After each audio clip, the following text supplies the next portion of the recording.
so I wasn't surprised by the team's energy, and I'm glad we came out with that sort of energy, and I'm glad we won. I know we probably already talked about this, but you really had no business going after that ball with that help set up and goal. How did the play develop in your mind, and what just told you, oh, might as well go for it? I just decided to pressure him. I almost gave up on that, but I just decided to just take a few steps and see what happens. But then I saw he didn't run hard, and so I'm like, oh, I actually got a chance running it down, at least putting pressure on him down the side for him to kick it or throw in or stuff.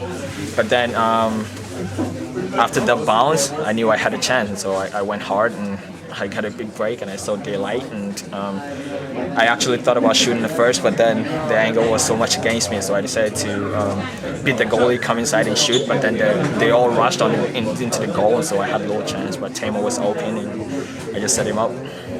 So can you speak a little bit about how this second year with the Fire has been, and especially now, in the playoffs, so you feel like a more experienced player, more mature? Or? Yeah, obviously. I've played most part in the up and down season this year, and it's all learning experience, and you grow from it, and it's been quite an experience, some ups, some downs, and I feel I'm part of the team, and all the guys feel the same way. We're close-knit people, and we just believe in ourselves. We think obviously we think we're the best team in the league, and we can go all the way, and after the loss last week, we kept believing, like right in the locker room up there, we started thinking about the win today, and we believe we're going to make it through, honestly. Who's been some of your biggest influences on the team in terms of developing your game? Because you've been primarily playing as a forward before, now you're kind of more on the wing. Mostly all the guys. You take some like John Thornton, Logan Paul's, and two of the most competitive guys on the team. They bring it every day, and you cannot hide, man. You gotta bring it, otherwise you find yourself wanting. Brian McBride coaching you every single day, every single mistake you make, he'll try and correct you.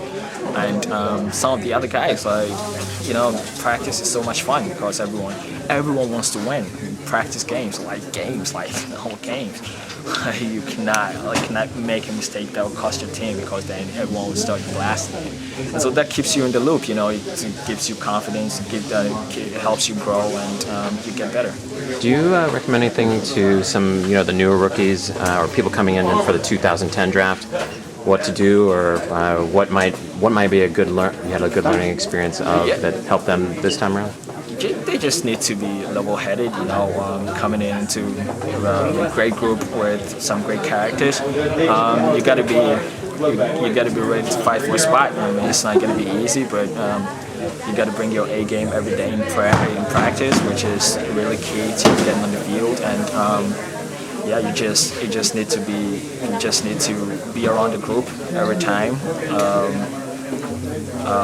If someone needs something and you can offer it, you don't shy away from it, but you offer it, and just be one of the guys. And I think look at Baccio, he's fit in this year, and he's doing well, and so I don't think it's that hard. You just need to be level-headed. Are there any academy players practicing with you guys at all? Sometimes. Yeah. Are there any ones that you see that you think, hey, these guys might have it the next step? I think pretty much all of those guys who come in, as the day goes on, the longer they're here, the better they get, But is there anybody that you see with a special maybe potential that you've seen in the practice?